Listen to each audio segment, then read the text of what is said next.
Hace unos días yo recordaba que a eso de los 5 o 6 años de edad, yo empecé, iba a decir el segundo grado de la escuela primaria, tal vez 6 o 7 años de edad, yo empecé a tartamudear y fui torpe de lengua durante muchos años de mi niñez, hasta aproximadamente los 13 o 14 años, aunque les parezca increíble. No podía hablar, se me trababan mucho las palabras, tenía muchos problemas de dicción y tenía 2 diagnósticos. Un médico pediatra decía que yo tenía un problema en el frenillo aquí abajo, que decía hay que cortarle para que la lengua se le despegue. No se rían porque eran los médicos de antes las terapias que se usaban. Decía vamos a cortarle el frenillo porque tiene el frenillo muy corto. El frenillo es eso que tiene la lengua pegada a la parte de aquí del paladar, de la parte de abajo, y entonces decía hay que cortársela para que pueda hablar bien. Otros decían, no, tiene un problema de dicción por algún trauma. Y entonces yo no podía hablar en público. Pero recordaba hace unos meses atrás que yo quizás empecé a tartamudear porque admiraba a otro niño que también tartamudeaba. No digo que era tartamudo debido exclusivamente, culpándolo a él, pero el otro día pensaba, tal vez yo admiraba mucho a ese chico y a veces veo que nuestra niña se junta con otras niñas y empieza a hablar como ellas. Y digo, tal vez eso fue lo que me ocurrió. Desde niños queremos pertenecer al grupo, no ser demasiado diferentes. Dejamos de ser únicos y empezamos a ser como los demás por miedo a que nos traten de locos. Pero cuando cedemos ante la conformidad, cuando cedemos a ser como los demás y perdemos nuestra originalidad, lo diré otra vez, en algún punto también perdemos nuestro alma. Perdemos la huella dactilar de nuestro alma. Perdemos lo que estábamos destinados a ser. Yo creo sin ningún lugar a dudas y sin temor a equivocarme diré esto. Todos los que hoy están aquí en el hangar, todos los de River Church o los que nos visitan, creo que todos nosotros, muy dentro nuestro, hay un ser primitivo anhelando hacer algo loco para Dios. Anhelando hacer algo diferente. Pero las encuestas dicen que la gente tiene temor a hacer cosas por miedo a que los demás se burlen o a que sea algo que lo miren raro. Es el temor a ser loco o tonto lo que nos impide pedirle a alguien que salga con nosotros o pedirle una cita a una chica, porque tenemos miedo a ser rechazados, a que nos digan que no y decimos, es que no voy a soportar que me digan que no. Lo que no soportas es quedar como un tonto, que la chica te diga, te equivocaste. Yo solo te di confianza como amigo y creo que te di la mano y te agarraste el codo. Ese es el único miedo que tienes. Y muchos se pierden el destino marcado por Dios por miedo a parecer un tonto. Es el miedo a parecer tonto, a parecer loco, lo que nos impide cambiar de carrera o profesión. Porque hay gente que dice, la gente va a pensar que no sé qué es lo que quiero en la vida. Mi papá va a pensar que invirtió dinero en mí y ahora cambio. Y entonces, en lugar de hacer lo que les gusta, están prisioneros de un empleo que odian, se arrastran del lunes al viernes esperando el fin de semana a cambio de un salario y son esclavos, nada más que pagos, pero esclavos al fin, porque el miedo a parecer tontos o locos les impidió tomar una decisión. La fe, como hablé en el mensaje, el riesgo de la fe es estar dispuesto a parecer loco. De Noé pensaban que era un tonto cuando construía el arca en el desierto. De Sara parecía una tonta, una loca comprando ropa de maternidad a los 90 años. Los israelitas parecían tontos, dando vuelta con un shofar en derredor de unos muros. David parecía tonto, atacando a un gigante con una honda. Los sabios parecían tontos o locos, persiguiendo una estrella. Pero esa es la esencia de la fe. ¿Saben por qué algunos nunca han caminado sobre las aguas? Nunca han seguido una estrella, nunca han matado a un gigante, nunca han derribado muros, por la sencilla razón que no están dispuestos a dar la impresión de que son tontos. Y Dios les pide un paso de fe, una locura para todos tus parientes, pero no lo quieres hacer por el miedo al que dirán. La Biblia dice en 1 Corintios 1:27, este es el modus operandi de Dios, se los voy a regalar esta mañana. Pero Dios escogió lo insensato, traduzco, lo tonto del mundo. Así que si alguno dijo, es que yo estoy acá porque soy inteligente. Tu abuela, dice el Señor, lo tonto. Dios escogió. ¿Cuántos se sienten escogidos por Dios? Levanten la mano como señal. ¡Aleluya! Los tontos. Del mundo para avergonzar a los sabios. Y escogió lo débil del mundo para avergonzar a los poderosos. Así que si alguien dice, no quiero permanecer tonto, entonces no se siente escogido. Porque Dios dice, yo escojo lo insensato. Aquello que piensa al revés. Aquello que nadie dio $1, a esos Dios escogió. ¿Están conmigo, sí o no? Hace quizás unos, no quiero equivocarme ni mentir, pero 3 o 4 años yo leí un estudio acerca del pensamiento divergente, así se llama. El pensamiento divergente es la originalidad intelectual. O sea, es el pensamiento creativo que va contrario a la intuición, al sentido común. Es pensar fuera de los límites establecidos. Einstein era así. Steve Jobs era así. Steven Spielberg es así. Pensemos en algo diferente, dijo Spielberg. Hagamos una película con un tiburón. Y decían, no podemos tener un tiburón. No había en aquel entonces tecnología digital. Hoy a través de la tecnología digital pueden crear un King Kong en una pantalla verde y tú crees que está ahí. Pero cuando Spielberg hizo Tiburón, él se paró delante de los productores de Universal y les dijo, voy a hacer una película donde todo se basará en un tiburón. Y le preguntaron, ¿cómo vas a adiestrar a uno? Y él dijo, no adiestraré, tendremos uno de metal, uno con goma por fuera. Ni siquiera era un animatronics que salieron después. Era literalmente un Muppet gigantesco, un puppet que a veces se le trababa la boca y quedaba así el tiburón. Y tenían que parar la filmación. Pero de pronto, por pensar fuera de los límites establecidos, por tener lo que se llama un pensamiento divergente, loco, recreó o redireccionó el cine tal como lo conocíamos. Es el pensamiento divergente, contrario a la intuición, lo que nos hace locos. Y oigan esto, este mismo estudio halló que el 98%, casi todos, 98% de los niños entre 3 y 5 años piensan de manera divergente, se clasifican como genios. Todos los niños, casi todos de 3 a 5 años, pueden clasificarse como genios. O sea, no creen que nada sea imposible. Nada. Ustedes agarran a un nene de 3 a 5 años y le dicen, ¿querés ser astronauta? Sí. O por ahí voy a ser Superman. O cowboy, o policía, bombero, o basurero. Él puede ser cualquier cosa. No está pensando, y esto no puedo porque no tengo la documentación necesaria por mi genética, mi genealogía y mi geografía por donde vengo. La topografía no me lo permite. Eso no se le ocurre a un niño. De 3 a 5 años tienen un pensamiento divergente, se les considera genios. Entre los 8 y 10 años el número desciende al 32%. Cuando son adolescentes el número baja al 10%, ya solo 10% piensa diferente. Y están medio loquitos. Y el 2% de los que tienen más de 25 años piensan de manera diferente. Cuando los niños tienen de 3 a 5 y la maestra les dice, ¿cuántos artistas hay en esta clase? Levantan la mano todos. Porque cualquiera que haga un garabato es un artista. Nosotros tenemos niños de esa edad y ellos creen cualquier cosa. Mi niña cree que va a ser princesa, literalmente. ¿Qué vas a hacer cuando sea grande? Dice princesa. Así que yo ya le estoy buscando el sapo para que bese. Porque él va a necesitar un príncipe, supongo, ¿no?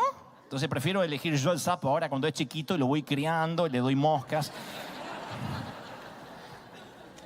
¿Qué nos pasó después en la vida? Y ya no pensamos diferente. Las mujeres aquí ya no sueñan con ser princesas, creo. Los varones ya no queremos ser astronautas, ni policías, ni conquistar el mundo como Pinky Cerebro. De pronto nos agarró una gran dosis de racionalidad. Y como dijo alguien, desde la cuna a la tumba nos van presionando para que seamos iguales a los demás. Para que ya no tengamos un pensamiento divergente. Ahora pregunto. ¿Han notado la cantidad de cosas descabelladas y locas que hay en la Biblia? Las historias descabelladas. Les estaba repasando algunas ayer. Ezequiel 4:12. Dios le pide a Ezequiel que cocine, que use como combustible estiércol durante 390 días. No que coma estiércol, sino que use el estiércol como combustible. Si creen que eso es loco, esperen ver una burra hablándole a Balaán.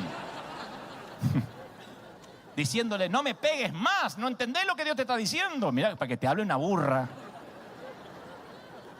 Tengo un montón de chistes que se me ocurren, pero no voy a decir. Números 22, 28. Le dice a Oseas que se case con una prostituta, un hombre que se guarda virgen, puro. Dios le dice, ve al bar nocturno y elige a una mujer que cobre por los favores sexuales que dispensa a los hombres. ¡Oh! Y lo dije en forma poética, Dios no se lo dijo así. Dios dijo, búscate una ramera. Te dice, pero es que a Dios le encanta la variedad. Él siempre actúa de manera divergente. Él quiere que hagamos cosas completamente diferentes a la normalidad. Y el Evangelio, la Biblia, yo veo diversidad hasta en los milagros.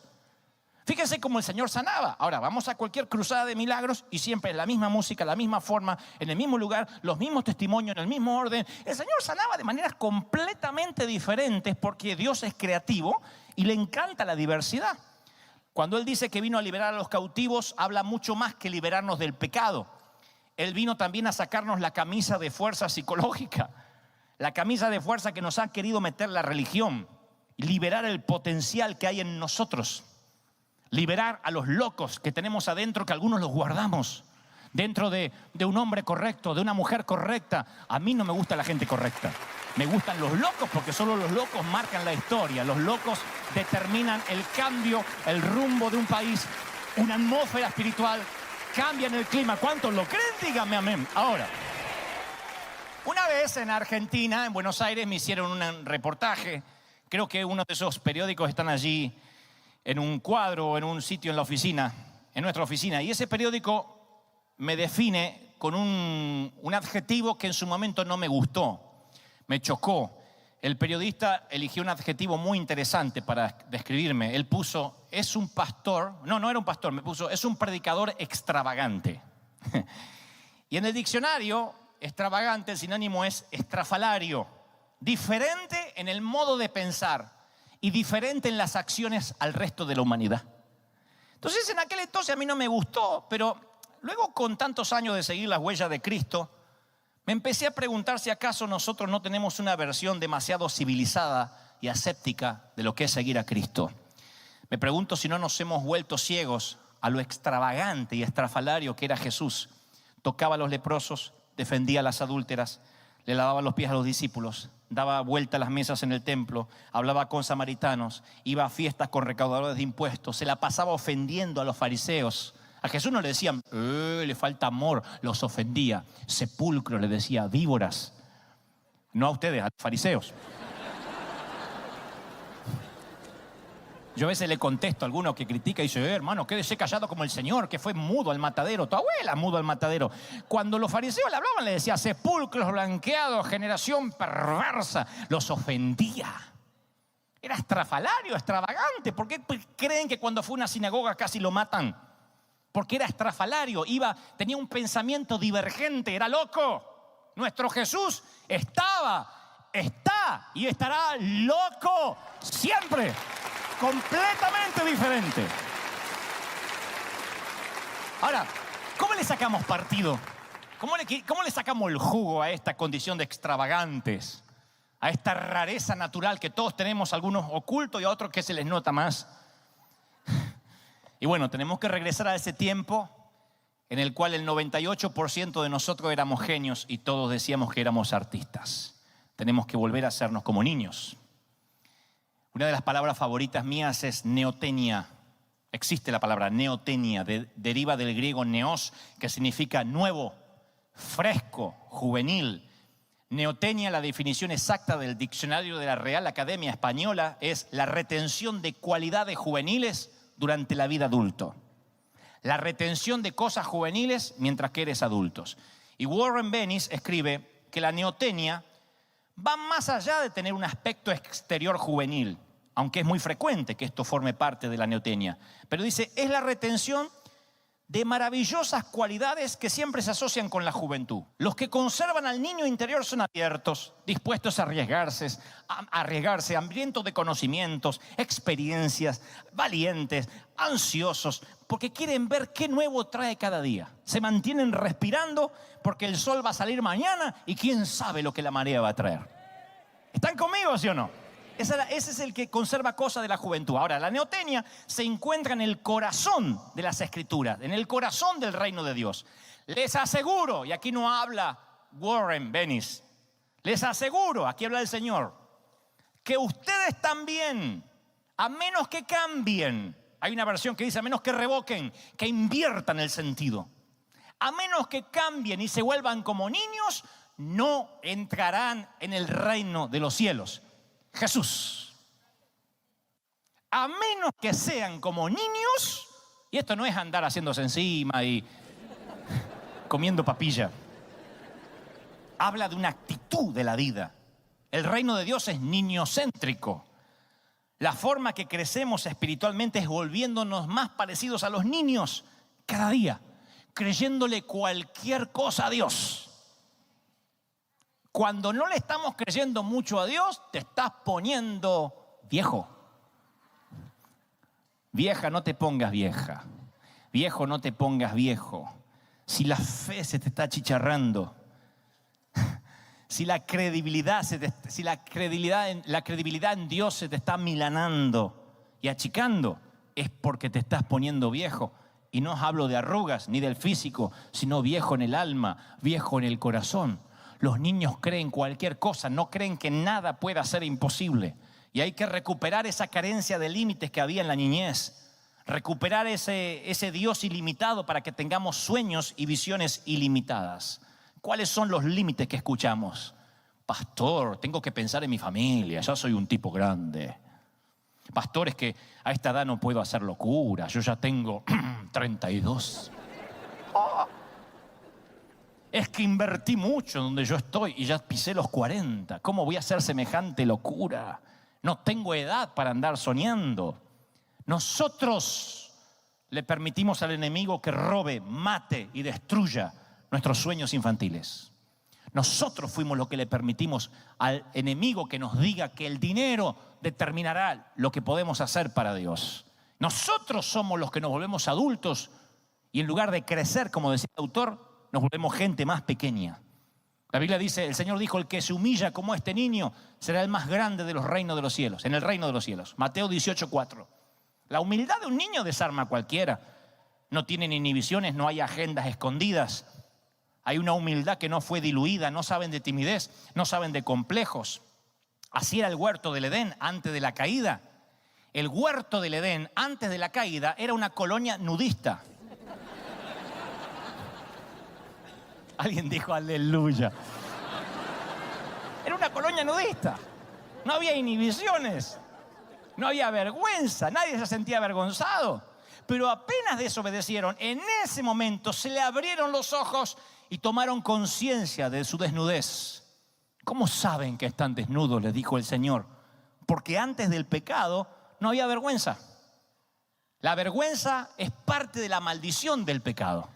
Por eso estamos siempre, no, ¿qué van a decir? No, es el miedo al qué dirán, lo que no nos permite dar pasos de fe, lo que no nos permite confesar, lo que no nos permite arrepentirnos. Es el miedo a que nos digan que estamos locos o que somos tontos. Y el Señor dice la Biblia en Efesios 5:18, Pablo le escribe a Éfeso y le dice, no se emborrachen con vino, lo cual lleva al desenfreno. Al contrario, sean borrachos o sean llenos del Espíritu. O sea, que cuando uno está lleno del Espíritu, uno empieza a entender la filosofía de un buen cristiano que crece saludablemente. Cada vez me importa menos lo que piense la gente de mí y me importa más lo que piense Dios. Eso es lo que hace a un cristiano loco, calibrado con el corazón de Dios. Deja de tomarte tan en serio. Toma más en serio a Dios. No te tomes tan en serio. Cuando yo voy en el automóvil tengo ahí varias músicas cargadas y cuando hay alguna especial que me gusta suelo levantarla todo lo que da. Si estoy de ánimo. Y el auto hace...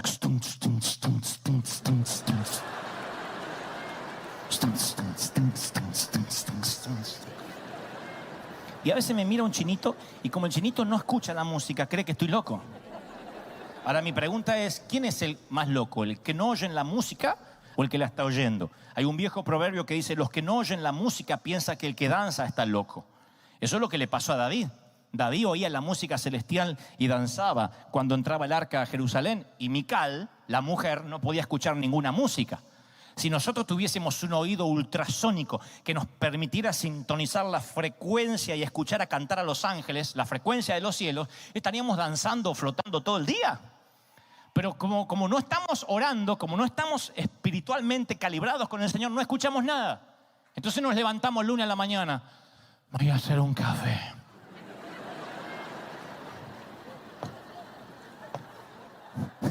Como si los hubiese visto, se ríen nerviosos porque así caminan, con un pijama de Winnie Pooh. Porque no escucha la música. El que está en oración, el que está calibrado con el Señor, dice, este es el día que hizo el Señor, y se levanta y empieza a cantar y a adorar y se hace el café. Y vive feliz, porque escucha la música. Y la gente debe decir, pero está loco, un lunes a la mañana sonriendo, es que estamos locos. Y cuando uno está loco por el Señor, ve lo que otro no puede ver. Percibe lo que otro no puede percibir. Siente lo que otro no puede sentir. ¿Cuántos dicen amén? Voy a terminar con esto. Pasen los músicos, por favor. Alguna vez creo que se los conté y se los diré otra vez. En Rocky 3, la película Rocky 3, Balboa se está refinando, se está ablandando. El personaje que interpreta a Sylvester Stallone en la saga de Rocky logró fama, logró dinero y perdió el fuego con el que peleaba. Y Mickey, su entrenador, le dice, te pasó lo peor que le puede pasar a un boxeador. Te civilizaste. Perdiste el fuego para pelear. Y yo temo que Jesús precisamente nos está diciendo eso. Se civilizaron. Este no es el evangelio, te civilizaste. En la Biblia los únicos civilizados eran los fariseos. Juan el Bautista era un personaje salvaje, hay que ver lo que comía y cómo se vestía. Creo que Jesús reclutó 12 tipos salvajes también sin domesticar. Creo que todo el evangelio y la Biblia son gente que pensó diferente. Gente con ese anhelo primitivo de hacer algo loco, distinto para el Señor. Gedeón era diferente, Abraham era diferente, Moisés era diferente, Pedro lo era, Juan lo era, Mateo lo era. Eran diferentes, tipos distintos. Y cuando te toque partir y cuando alguien oficie tu funeral, y espero que yo no sea ese, Dios permita que pueda contar una buena historia de ti y que pueda decir, ¿sabes? Era diferente, era distinto. Hay un hueco que quedó cuando Él se fue o cuando ella desapareció de esta tierra. Ya no camina con nosotros y lo echamos de menos. No solo que digan cosas como, bueno, era un buen papá, era una buena mamá, sí, un buen hijo. Eso es la normalidad, se supone que deba ser todo eso. Pero hablo de anormalidad, de algo diferente. Haberle creído a Dios sin dinero, por ejemplo, eso es algo diferente. Haberle creído que Dios te podía usar cuando no tenías capacidad, eso es algo diferente. Enseñarle a los que creyeron enseñarte, eso es algo muy diferente también. Crecer y crecer y crecer y bautizar gente y celebrar santas cenas con una iglesia que empieza a ser modelo para todos los que tener un edificio fijo, eso es ser muy diferente. Tan diferentes que Dios le regala a esa gente distinta el privilegio, la providencia de levantar su trono en el medio y decir, me he buscado un hombre, una mujer que se pare en la brecha y que cambie la forma de pensar, que cambies tu vida tal como la conocías. Vive de modo tal que digan que estás un poco loco. Tira la cordura por la borda por única vez. Se los vengo diciendo hace 2 domingos. Arrojen lo conservador al otro lado del río y vivan como niños. Piensen como niños. Sueñen como niños. Créanle a Dios como niños. Enamórense como niños, como adolescentes. Porque cuando dejen de estar enamorados dejarán de brillar. Y cuando dejen de brillar comenzarán a envejecer. Y cuando envejezcan se habrán ido de esta tierra aún antes de que vuestro nombre esté grabado en un mármol. No todos los certificados de defunción dicen la verdad. Hay gente que muere muchos años antes de bajar al sepulcro. No todos los que respiran están vivos.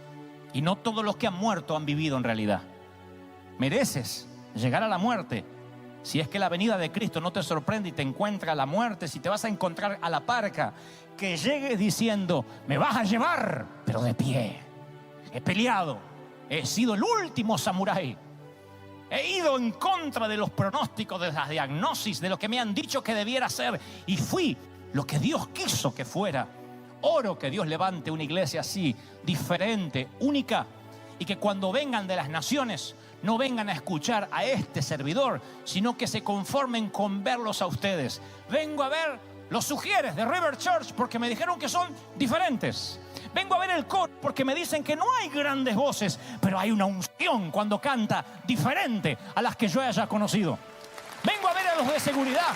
Vengo a la escuela bíblica porque me dicen que los maestros son diferentes. Me dicen que los pastores son diferentes, que estos músicos son diferentes. Y entonces sabremos, damas y caballeros, haber descubierto el secreto del reino. Sean como niños, diferentes, únicos, crédulos. ¡Aleluya!